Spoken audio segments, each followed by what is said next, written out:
What's up, Average Dad fans? Welcome back to another video, and this should be a fairly fun one. If you're watching this video post-release of the Samsung Tri-Fold, let me know how accurate I was, and if you're watching this before the release, well, this video is a small prediction as to what I believe the full specifications will be, because even though we're only 2 weeks or 3 away from release, we really don't know too much, but I'm going to give it a go anyway. Let's go.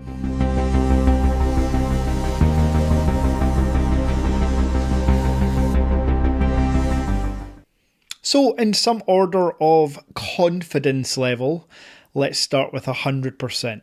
I am 100% confident, you'll be delighted to hear, that this phone exists and this phone will be released, because it was touch and go for a while there.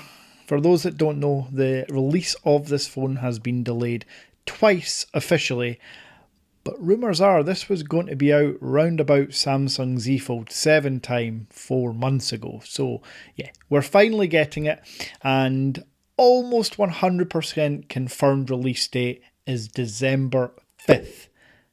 However, there's a caveat: it ain't getting released everywhere. In fact, it's only getting released in South Korea.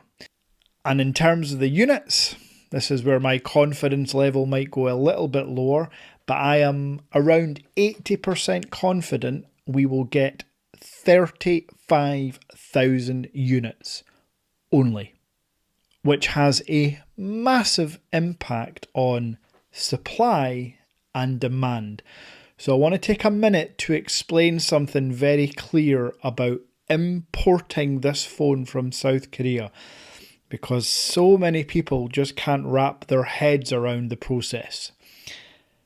The phone is released in South Korea to 35,000 South Korean citizens. Those citizens, some of them, choose to sell their device on the grey market for, let's say, a 30% markup. So if the release price is $3,000, which is meant to be, confidence level for that's like 90%, that'll be the price. So $3,000 new in South Korea means that somebody's going to sell it in the grey market for about 30% more, which brings it up to $4,000. So my supplier buys from them in South Korea for $4,000. They then sell to me for a markup of anywhere from 10 to 15%. So let's just say another $500 on top. That's $4,500. I then sell to you for a 10% markup. Let's say $500. That's now $5,000 for your $3,000 phone. It goes from South Korea, the package flies its way to Hong Kong, it's then delivered to you from Hong Kong to wherever you are in the world. That's how the import process works for phones like this that are not readily available in all countries. So it's not like importing a normal phone like an Oppo X9 or a Vivo that are released in Hong Kong and China and loads of other markets. When it's South Korean specific, that's just the price to pay. Now, speaking of the Samsung Tri-Fold, the name itself, I have almost zero confidence in what this will be called. I was convinced it was the Samsung G Fold just a few weeks ago. Now, who knows? It could be the Samsung Tri-Fold, the Samsung Z Fold Tri, the Z Fold 7 Special, Triple Fold. I actually don't know. We will know very soon though. Now, in the members chat, there's been a lot of back and forth about the dimensions, the battery size, the display sizes. I just want to kind of clarify that I'm 80% sure of everything I'm about to mention here. So I'm 80% sure that it will be a 14mm when folded device with 4.2 millimeters at its thinnest part. So yes, it will be thicker when folded and unfolded than the Huawei Mate X-T. I am 85% positive that the battery inside will be 5,500 milliamp hours. However, there's a small chance it's as much as 6,000.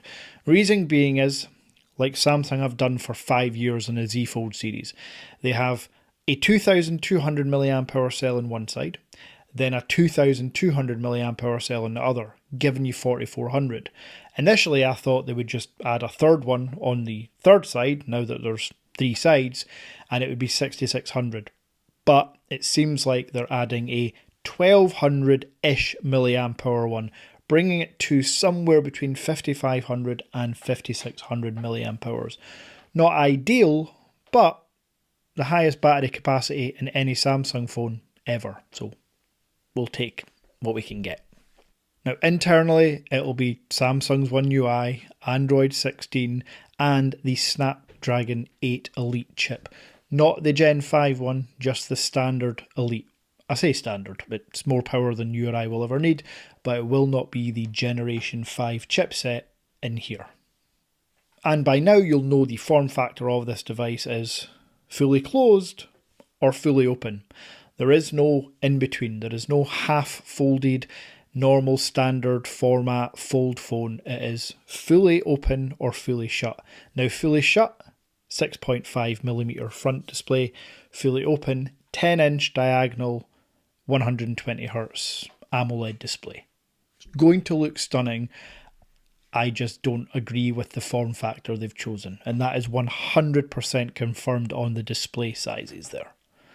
Now, a couple of other small things that have been confirmed. They are lifting and shifting the camera setup from the Z Fold 7 and popping it in this, which means you get a 200 megapixel main and a fairly inferior zoom lens and ultra wide. But if this is essentially a tablet most of the time, are you going to be that person using the cameras on your tablet? Probably not. Now, one other area that I am 50-50 on, I'm seeing conflicting reports, is stylus support. Samsung removed the ability to use a stylus on the Samsung Special Edition and the Samsung Z Fold 7. I am worried that they may have removed the ability to use a stylus on this trifold, keeping in mind this is a tablet. A lot of people use styluses on tablets. Granted, I'm not sure who's using a stylus on a candy bar phone like the S25 Ultra all too often, but certainly a Samsung Fold device, any Fold device, especially a triple Fold device, warrants a stylus pen. I know many people, Juliette in particular, you would love a stylus pen on your triple folding device like you get on your Huawei Mate XT, now Mate XTS.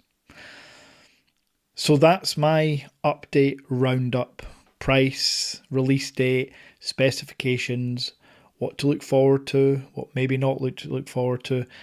Again, if you're watching this video in the future, let me know how I done in the comments. Was I close with my predictions? And if you're waiting for the Samsung G Fold or Trifold, whatever they call it, I will have some units on the Average Dad Tech store, but with such limited availability, I can't promise many.